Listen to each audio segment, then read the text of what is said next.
अस्सलामुअलैकुम स्टूडेंट्स, आज का हमारा टॉपिक है लॉ ऑफ रिफ्लेक्शन।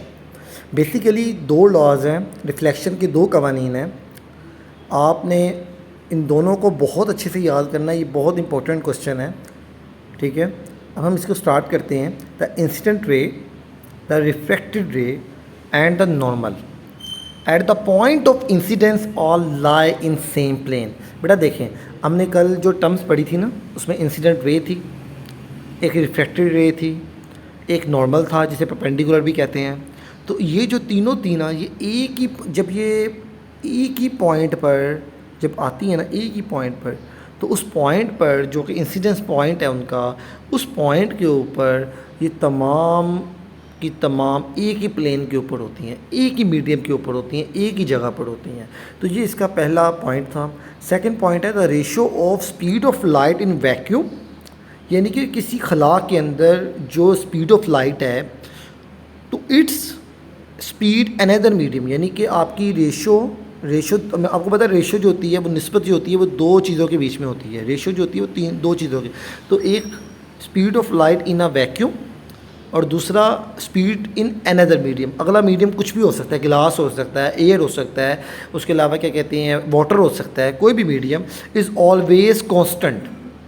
कोई ना कोई उसकी वैल्यू होगी, एक कांस्टेंट स्पीड होगी, ठीक है, एक कांस्टेंट वैल्यू होगी उसकी, ठीक है।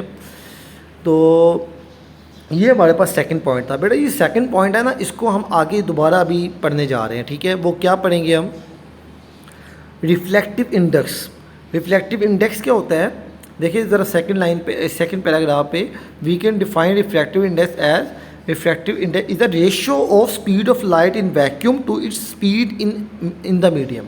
यानी कि आपके पास जो रेशो होती है, जो हमने अभी सेकंड पॉइंट पढ़ा है, वो रिफ्लेक्टिव इंडेक्स ही है। कि आपके पास रिफ्लेक्टिव इंडेक्स क्या होता है? वो जो ऐसी रेशो जो speed of light in vacuum और speed of light in the medium होती है, इनके दरमियान जो रेशो होती है उसको हम क्या बोलते हैं? Reflective index. तो ये आपको दिया रिफ्लेक्टिव इंडेक्स जो है speed of light in vacuum over speed of light in a medium. और आपको पता है बेटा, स्पीड ऑफ लाइट जो होती है ना, वो डिफरेंट मीडियम में डिफरेंट होती है, ठीक है। कुछ मीडियम में ज़्यादा बेंड कर जाती है, कुछ मीडियम में ऐसा होता है कम बेंड करती है, ठीक है। ये डिग्री होती है कुछ, कि the degree to which medium can bend light is given by its reflective index के थ्रू होता है, ठीक है। तो डेफिनेशन इसकी ये है कि रेशो जो कि speed of light in a vacuum to its speed in the medium, ठीक है बच्चों। आगे हम चलते हैं। अब हमारे पास एक टॉपिक है रियल एंड अपैरेंट डेप्थ। देखिए, एक होती है रियल डेप्थ, असल गहराई क्या है, और एक है अपैरेंट जो नज़र आ रही है, ठीक है। आपने देखा होगा कि आप अगर एक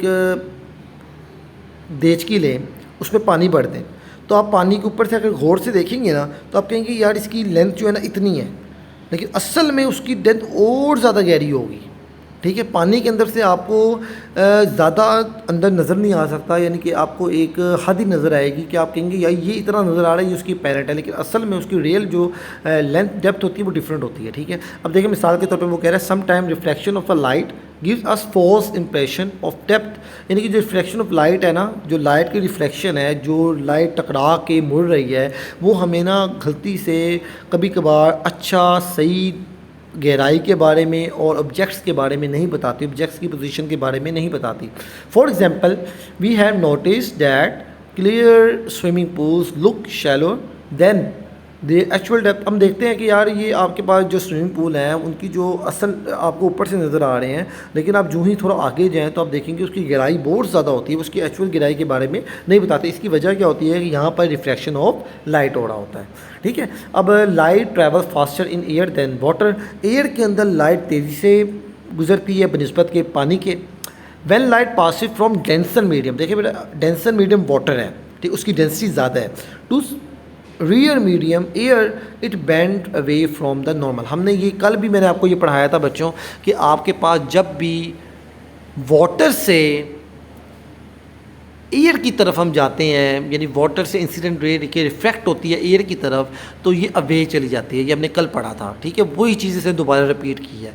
when this reflective light enter on ice the bottom of the pool and the object line on the bottom appear close as than the ray level, यानी कि क्योंकि जब ये रिफ्लेक्ट होती है, क्योंकि अवे मूव कर रही होती है ना, तो उसकी वजह से होता है क्या है कि आपकी आंखों को ऐसा लगता है कि बॉटम ज़रा पास ही है वो अपेरेंट, लेकिन असल में उसकी गहराई और ज़्यादा नीचे होती है। तो ये बेसिकली रियल और अपेरेंट डेप्थ का जो था ना वो कॉन्सेप्ट था बच्चों। आगे हम देखते हैं, हमारा लास्ट टॉपिक है क्रिटिकल एंगल। क्रिटिकल एंगल बड़ा इजी है। क्रिटिकल एंगल हमेशा याद रखें कि जो 90 का एंगल बन रहा होता है ना, यानी कि रिफ्लेक्टेड एंगल, आपको पता है जब एक चीज़ फॉल करे किसी ऑब्जेक्ट पर तो वो होती है हमारे, वो जो रे होती है उसे क्या बोलते हैं, इंसिडेंट रे, जो हमने कल पढ़ा था, ठीक है। और जब वो वहाँ से रिफ्लेक्ट कर जाए, वहाँ से गुजर जाए, तो उसको हम बोलते हैं ये हमारे पास है रिफ्लेक्टेड रे, ठीक है। और जब भी रिफ्लेक्टेड रे पर जो एंगल बनेगा, यानी एंगल ऑफ रिफ्लेक्शन बनेगा, एंगल ऑफ रिफ्रैक्शन बनेगा, अगर वो एंगल ऑफ रिफ्रैक्शन 90 का है तो इसको हम बोलेंगे ये हमारे पास क्रिटिकल एंगल है। यानी क्रिटिकल एंगल हमेशा तब होता है जब आपके पास एंगल ऑफ रिफ्रैक्शन जो है वो क्या हो, 90 का हो, ठीक है। अब ज़रा इसको देखते हैं। कह रहे हैं कि when light rays pass from denser to rare, ठीक है, गिलास से एयर की जानिब जाती है तो bend away from the normal, ये भी हमने कल पढ़ा था, वही वाली बात जो भी रिपीट की है मैंने पीछे। The angle of refraction is greater than angle of incidence, ये भी कल पढ़ा था कि एंगल ऑफ रिफ्रैक्शन जो होता है वो ज़्यादा हो जाता है एंगल ऑफ इंसिडेंस से, ठीक है। If the angle of incidence बढ़ता जाए, इंक्रीज़ होता जाए, तो एंगल ऑफ रिफ्रैक्शन भी क्या होता है, वो 90 का हो जाता है। तो ये जो 90 का एंगल ऑफ रिफ्रैक्शन होता है ये बेसिकली क्या कहलाता है, angle of critical angle. The angle of incidence for which the angle of refraction is 90, इसे बोलते हैं हम क्रिटिकल एंगल। इसको हम C डैश से डिनोट करते हैं, किससे, C डैश से। और critical angle for water is about 49 degree, while for गिलास इज़ 42। आपसे बेटा ही मैं पूछ सकता हूँ कल कि क्रिटिकल एंगल वाटर का कितना है, तो आप कहेंगे सर 49 डिग्री। और मैं आपसे ये भी पूछ सकता हूँ कि गिलास का कितना है, तो आप कहेंगे सर 42 डिग्री। तो ये बेसिकली जो है ये क्रिटिकल एंगल का कॉन्सेप्ट है। इसकी डेफिनेशन मेन है कि रिफ्रैक्टेड एंगल वहाँ पर 90 का बन रहा होता है।